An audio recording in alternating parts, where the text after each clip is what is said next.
Hello everyone, welcome to Lochan Academy. Lochan Academy में आपका स्वागत है। मेरा नाम है अर्चिता अग्रवाल और हमारी करंट अफेयर्स एनालिसिस सीरीज में आज हम डिस्कस करेंगे व्हाट इज स्ट्रिंजेंसी इंडेक्स। तो स्ट्रिंजेंसी इंडेक्स क्या है और किस ऑर्गेनाइजेशन ने इसे निकाला है, इसके बारे में हम डिस्कस करेंगे। उससे पहले एक क्वेश्चन देखते हैं जो स्ट्रिंजेंसी इंडेक्स से रिलेटेड है। So which of the following statements is or are true about stringency index recently released? तो इनमें से कौन सा स्टेटमेंट stringency index जो हाल ही में रिलीज किया गया है ट्रू है? Your options are 1. The index has been released by Massachusetts Institute of Technology, United States. 2. Jordan, Libya and Sri Lanka scored 100 on the index. 3. Higher the score on the stringency index, lower is the number of deaths recorded by the countries across the world. Now your options are A 1 and 3 only, B 2 only, C 2 and 3 only और D all of the above. तो statements क्या है कि ये index Massachusetts institute of technology US ने निकाला है। Jordan, Libya और श्रीलंका का स्कोर 100 है और जितना ज़्यादा स्कोर होगा स्ट्रिंजेंसी इंडेक्स में उतने कम डेथ्स हुए हैं उन कंट्रीज में। तो इनमें से कौन सा स्टेटमेंट करेक्ट है? और ये है आपके ऑप्शंस। आप आंसर दीजिए इसका कमेंट सेक्शन में and I will also right the answer in the comment section below. So now let's discuss the topic. So the government response stringency index is a score assigned to countries by researchers at University of Oxford based on 7 indicators such as closure of schools and workplaces, restrictions on travel, etc. A higher score means a country has taken stricter measures. तो इससे हमें क्या क्या points मिलते हैं? जो government response stringency index है, यानी गवर्नमेंट ने कैसे रिस्पॉन्ड किया, वो स्कोर करता है कंट्रीज को कि उन्होंने अभी कोविड-19 के चलते किस तरह से रिस्पॉन्ड किया। Closure of schools, workplaces कैसे बंद हुए, स्कूल्स और वर्क प्लेसेस, ट्रैवल पे क्या रिस्ट्रिक्शंस थे, इन सबको लेके ये रिलीज किया गया है यूनिवर्सिटी ऑफ ऑक्सफोर्ड के द्वारा। और जितना ज़्यादा स्कोर होगा उतने स्ट्रिक्टर मेजर्स लिए जाएंगे। No, India is among 18 countries with a score of 100, the highest value. तो इंडिया 18 कंट्रियों में है जिसका स्कोर 100 है, जो हाईएस्ट वैल्यू है। ठीक है। Countries worst hit by the epidemic have a lower score. जिनमें सबसे ज़्यादा एपिडेमिक है उनका कम स्कोर है। यूनाइटेड स्टेट्स का स्कोर है 66.7, lowest among the 5 worst hit countries. Italy, Spain and France have scored 95.2। तो इंडिया ने क्या बहुत क्विक मेजर्स ले लिए थे। 22 मार्च को हमारा पहला लॉकडाउन हो गया था। ठीक है, तो इस वजह से इंडिया का स्कोर काफ़ी अच्छा है। तो अब हम डिटेल में पढ़ते हैं इस टॉपिक के बारे में। So the Oxford university has created a stringency index which shows how a strict country's measures were and at what stage of the COVID-19 spread it enforced these. तो ये जो इंडेक्स है वो देखता है कि कितने स्ट्रिक्ट कंट्री के मेजर्स थे और किस स्टेज पे वो लिए गए थे और किस तरह से इन्फोर्स किए गए। किसने रिलीज किया? ऑक्सफोर्ड यूनिवर्सिटी से। Now, India enforced one of the strongest lockdowns at an early phase of case growth. तो इंडिया ने सबसे स्ट्रॉन्गेस्ट लॉकडाउन जो अर्ली फेज में था वो एनफोर्स कर दिया था। Now about stringency index. The government response stringency index is a composite measure based on various response indicators including schools and workplace closures, stay-at-home policies and travel ban. तो एक composite measure है जो देखता है क्या जिसके इंडिकेटर्स है कि स्कूल और वर्क प्लेस बंद हुआ, कितनी दिन तक बंद हुआ, स्टे एट होम जो पॉलिसी है वो चल रही है कि नहीं, ट्रैवल बैन क्या है, इसको लेकर ये इंडेक्स बनाया जाता है। वैल्यू इसकी होती है 0 to 100। Higher index score indicates higher level of stringency. उतना ज़्यादा आप स्ट्रिक्ट मेजर्स लिए गए। 100 is strictest response. This is important. Now, it is among the metrics used by the Oxford Coronavirus Government Response Tracker. तो इस metric को कौन use करता है? Oxford corona virus government response tracker. इस ट्रैकर के पास 100 ऑक्सफोर्ड कम्युनिटी मेंबर्स की team है जो अपडेट करती है database of 17 indicators of government response. तो इस डेटाबेस को वो अपडेट करती है। नो, इसके की पॉइंट्स क्या है? The index has found that India has one of the strongest lockdown measures in the world at a score of 100 since 22nd March when the nationwide lockdown was first imposed. तो India का score 100 है 22 मार्च से जब पहला nation wide lockdown announce किया गया था. Slightly relax किया गया था 20 अप्रैल को, जब थोड़े वर्क जो रेड जोन के बाहर एरियाज थे वहां पे रिलैक्सेशन दे दिया गया था. No other countries with a 100 score are Honduras, Argentina, Jordan, Libya, Sri Lanka, Serbia and Rwanda.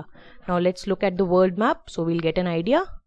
This is Argentina, here is Honduras, Libya, Rwanda, Sri Lanka, Serbia.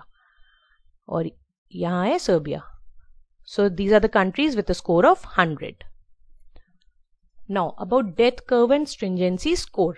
The index also provides an overlay of countries' death curve and their stringency score.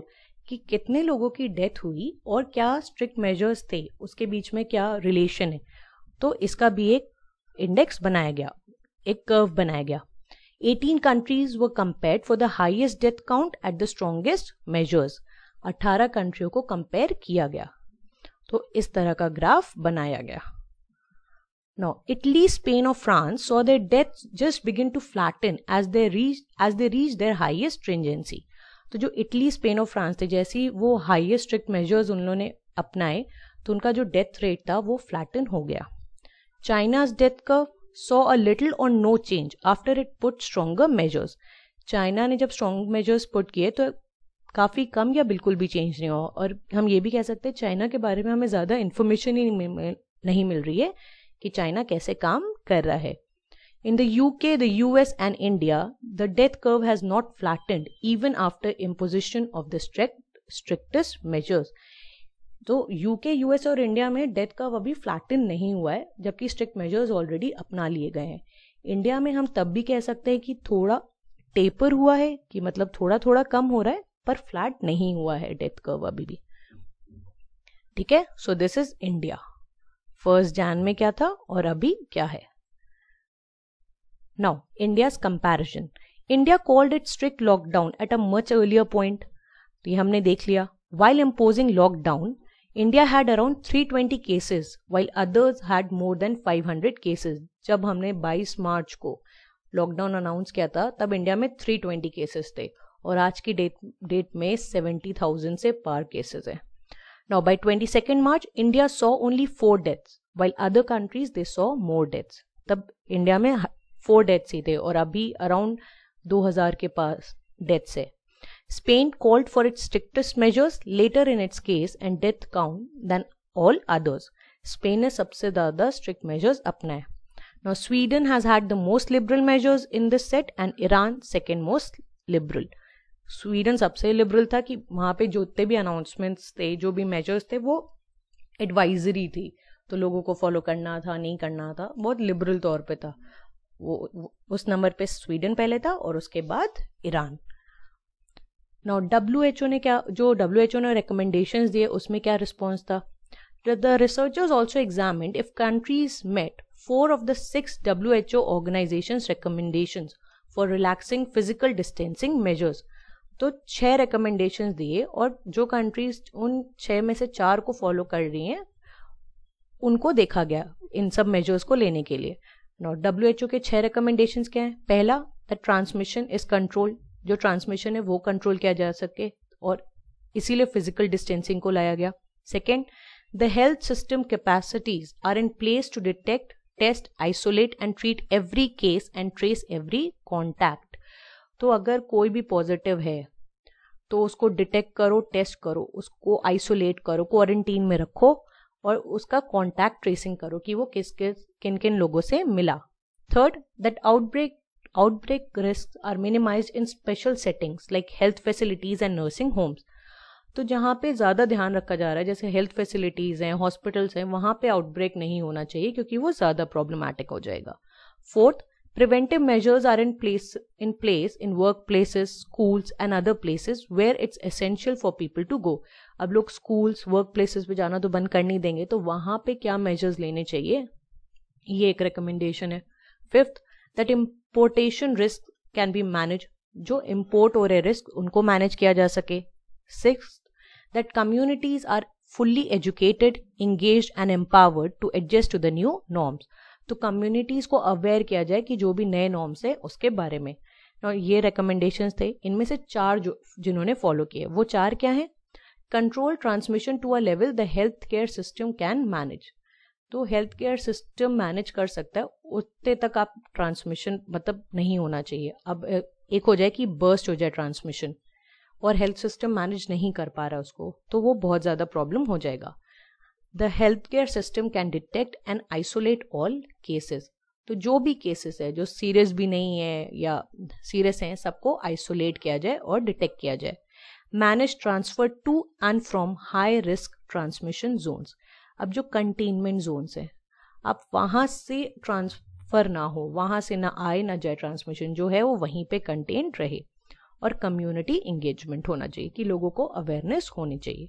तो ये 4 recommendations जिन्होंने अपनाए for physical distancing measures. No, it was found that no countries meet the 4 measured recommendations but 20 are close.